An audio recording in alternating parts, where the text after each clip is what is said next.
need all of you to give me some attention, okay? I want all of you to look to the front, and you will see there is something that I have in my hands, all right? And this is what we call package, all right? And how do we know that what is on the inside of this package? When you look at this package, you will see it has a lot of writing on the outside. A lot of writing on the outside, which tells us so much about what is on the inside, all right? So today, we are going to talk about food labeling, all right? Food labeling. Now, I want us to take a look at the first thing,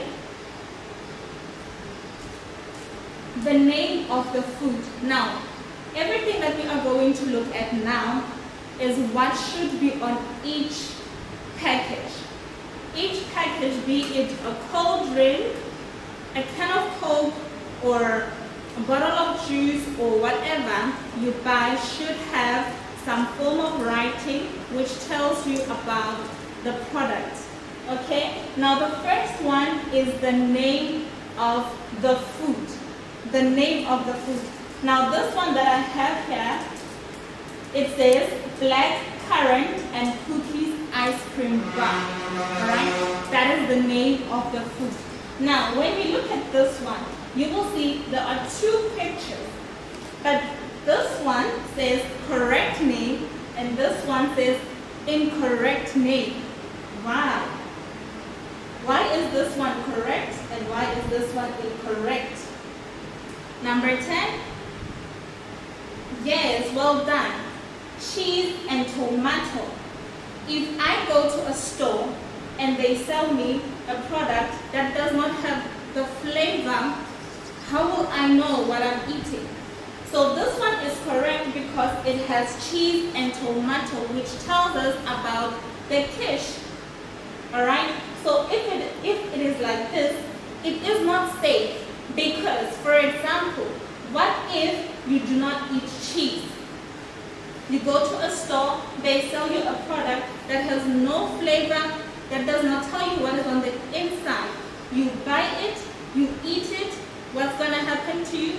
You are going to get sick because you ate something that you should have not eaten. Alright? So the first one is the name of the food.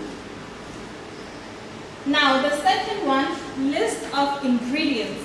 So every package should have a heading that says list of ingredients. So these are the things that are mixed together to make the food. Alright? So remember here we are talking about steak and ale.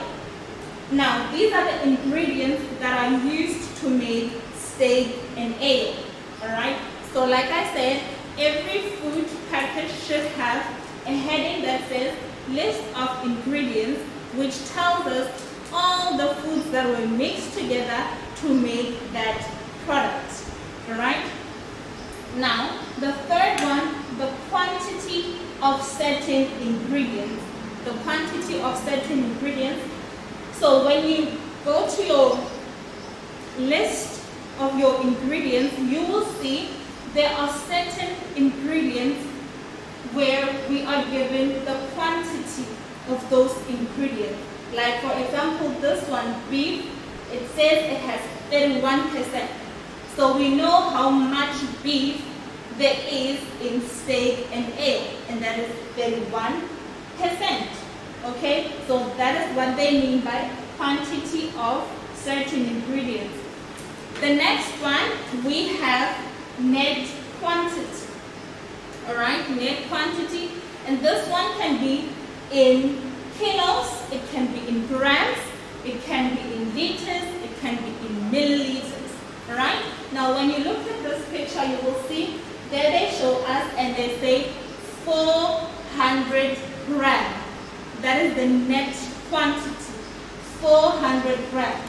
When you look at this one, the quantity 1 liter. Alright, so you cannot say 1 gram, this is 1 liter and that is 400 grams. So that is the net quantity. Number 5, we have instructions for use. Instructions for use on a dry product, instructions for use on a fridge product, instructions for use on a freezer product. So instructions for use tells us how to, how to prepare that food. Instructions for use tells us how to prepare the food, okay? So if food that we buy is for a refrigerator or whatever, it will have a heading that says instructions for use, which tells us how to prepare that food, alright? For example, I know we all know this, noodles, we all eat noodles, and noodles has like, a section for instructions for use. It will tell us you can either boil your noodles, like this is what I do, this is how I prepare my noodles. I put water in the kettle, boil it. When it's done, I take a bowl, put my noodles, and then I put my hot water inside, and I leave it for some time, and then I take the hot water out, and then I season my noodles. But I know some people like doing it, like take the pan, put the noodles and the water, and they do it on the stove. Okay? So every package has instructions for use. Now, number 6, indication of minimum durability. So you will see there are 2 dates, 1, 2, alright? So best before. You can eat your food after this date, but your food might not be so good, okay? It might not taste so good. So it's not good to eat your food after the best before. You can still eat it, but it's not good. But the second date used by, you should not eat your food after this date, alright? This one you can still eat your food. This one you should just throw away your food, because if you eat your food after this date, chances are that you are going to get sick, alright?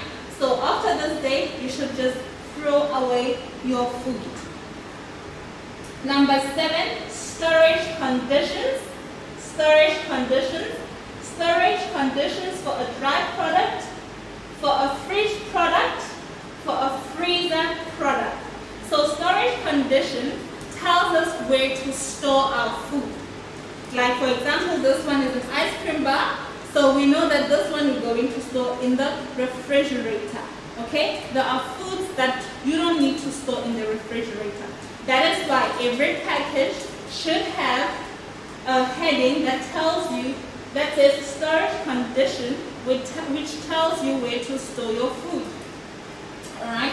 Like for instance, this one, storage conditions for a dry product, it says store in a cool, dry place. Okay? So this one, some like food that you don't really need to put in your refrigerator. This one says keep refrigerated. Alright? And the last one says store frozen below -18 degrees. Okay?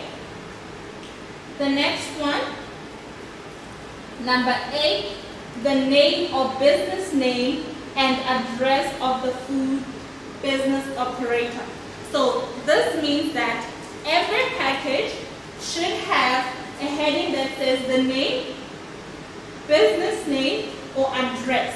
Okay? This tells us where this product was made. For example, if it was made in America, then there should be America somewhere on this package. Alright?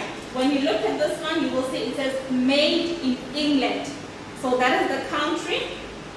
Good Food Company is the name of the business, and the last one is the address. Okay? So it should have the name, business name, and address. Number 9, place of origin. Place of origin. This is just to tell us where the product originates from. Where did it first start? Okay? So they should tell us that name. Number 10, we have food allergens. So these are foods that some people do not eat. Alright? So it is very important that they show us this food on the package, because these are foods that are dangerous to some people.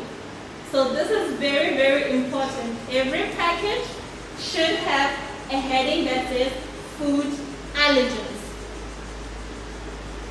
Number 11, we have nutrition information. Nutrition information just tells us how much energy there is in that food, how much fat there is in that food. Okay, like you see fat, it says 7.4 grams. So we know how much fat is in that food. We know how much carbohydrates is in that food. We know how much sugar, how much protein. It just tells us the amount of sugar there is in that product. And the last one, we have alcohol strength. Alcohol strength. Now, some foods do not have number 12. They do not have alcohol strength. Now, here's why. If the alcohol in a food is 1.2 and more, then they will show it. You will find it on your package. But if the alcohol is less than 1.2, say for example is 1.1 or 1.0, they will not show it. You will not find it here. So some products do not have alcohol strength at all. It doesn't show. Now, we've come to the end of the lesson. What I want you to do is I want you to find something in your house, all right? Be a can of Coke, a can of whatever, just find a package and see if you can find all of the things that we just learned about today. Take a piece of paper, okay, write the name and write the name of the product. If maybe you have a package for Doritos in your home, take that. Take a piece of paper, write the name, next to it write Doritos. Net quantity, if it's 400 grams like it is here, you write that until you find all of these that we just went through today. Until next time, bye.